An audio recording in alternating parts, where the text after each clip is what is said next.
My name is Theresa Bruce. I graduated from UMBC in 2009, and I currently work for Baltimore City Public Schools as their first library media specialist for my specific school community.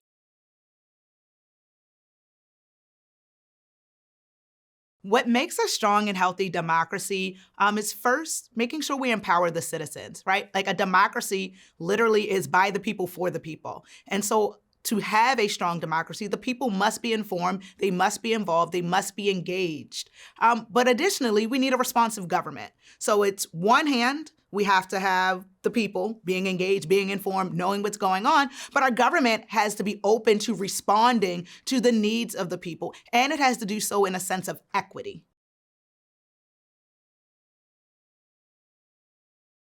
My first memory of being civically engaged was in elementary school. I was on the safety patrol. So you may think back, some of you may have had that too, where you had your like orange sash and you went outside every day to help people cross the streets, or you'd like be in the hallways, making sure people didn't run. And to me, that's an example of like civic engagement and involvement because it was a public safety issue, right? It was keeping the school safe. It was looking out for my peers. And so that is one of my earliest memories and also one of my proudest memories because I was overjoyed to get my orange sash.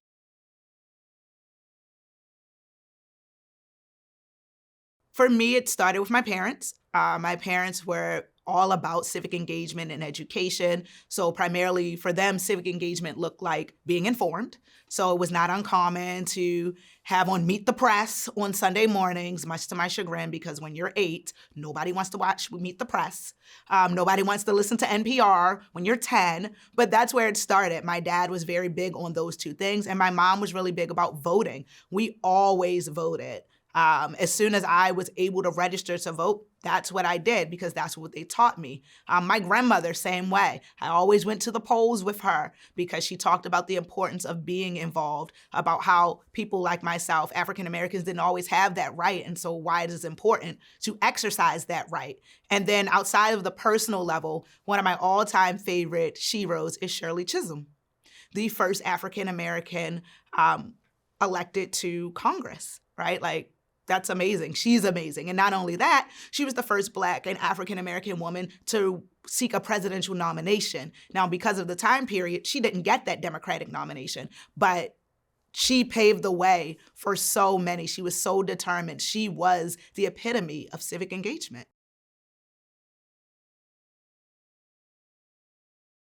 In my professional life, public policy issue, a civic engagement issue, for me is education. It is the core of my work. I am all about educational equity. Our public school system needs a lot of reform.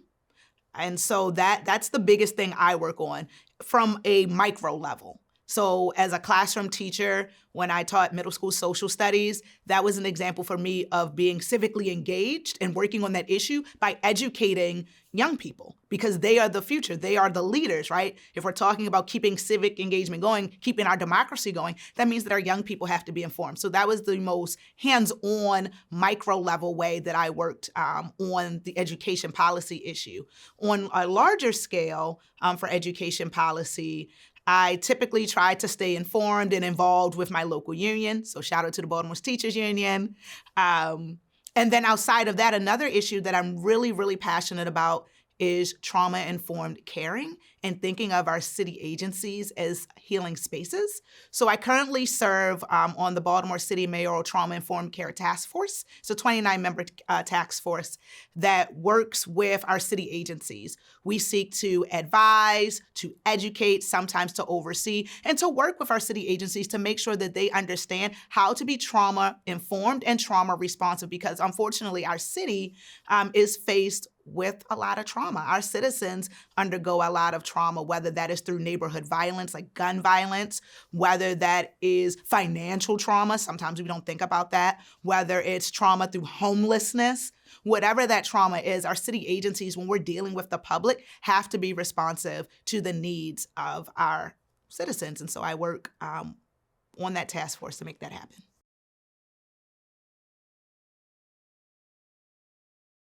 I'm not sure, I'll be honest. I don't know if I could convince someone. So the issues that I named that I care about, education, and making sure that we have our agencies as trauma responsive, that we have people who deal with the public who are trauma informed. I don't know if you can make someone care about that, because to me, those are issues of humanity. Those are issues that touch the heart. Those are issues to me that are innate. And so I don't know if I could convince someone to care about educational equity, because if you don't understand why it's important for our young people to have the same opportunities as others, if you don't understand why our young people deserve nothing but the best, then there's nothing I can say to you. If you don't see why it's important that we be responsive to the needs of our citizens, to our fellow man, I can't help you. But it is my hope that through watching people engage in those actions, that you will take action.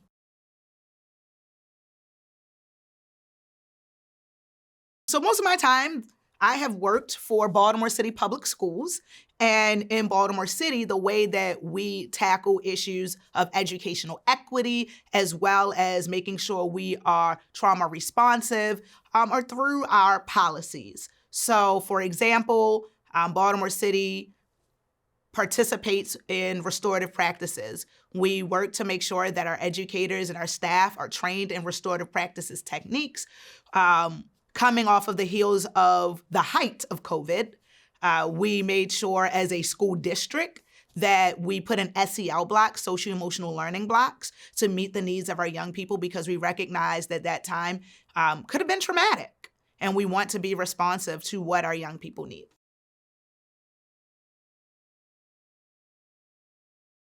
As a college student, if you're looking to help solve, and I say solve in parentheses because it's an ever-going, ever-changing issue, but if you're looking to get involved, I'll say, with making an impact in the area of educational policy or trauma-informed or healing work, it starts here.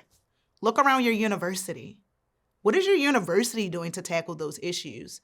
Do the students have a voice in those type of things? Do you have a voice in the type of classes that you take? Do you have a place that you can go if you need assistance, if you're experiencing some sort of crisis, or you need some mental health assistance? Look at your school. And if those things don't exist, well, start here. Raise your voice, mobilize, take action. And if they already do exist, keep going, right?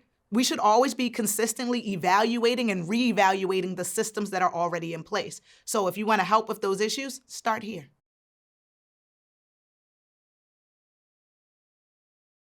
So to enter my field of education, and again, I'm currently a librarian, library media specialist. Before that, I was a social studies educator. I think you have to, one, love children. Like, I'll just start there. You have to love children. Two, you have to be okay with failure, right? Like, you have to be okay. Like, not everything's gonna work. When you're in a classroom and you have 30 different personalities, everybody's not always gonna get along. So you have to be flexible. You have to be able to accept failure.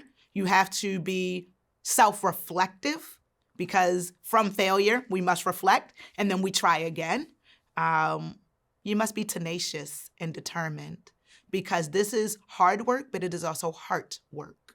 It is for our young people. So if you want to work in education, you have to know that one of the most precious things in our world, in our society, you're helping guide and shape and lead.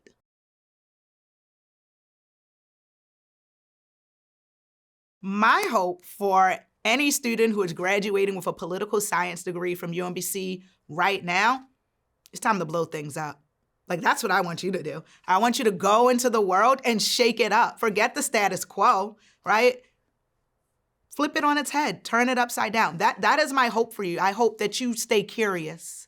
I hope that you question things, that you challenge things. I hope also, though, that in your questioning and your challenging, that you also collaborate, right? Because there's an old proverb that says, if I go by myself, I'll go quickly.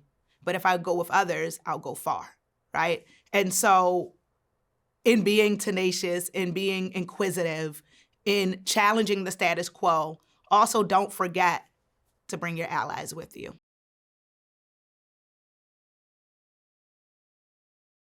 My advice to students graduating with a poli-sci degree from UMBC is to not limit yourself.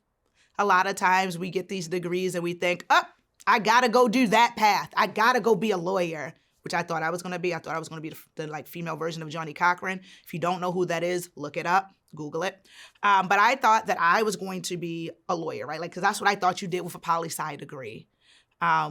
But don't limit yourself. With this degree, you can do almost anything. And so I would challenge you to think outside the box when you're looking for your next step. And don't be afraid to take a risk, because usually they pay off.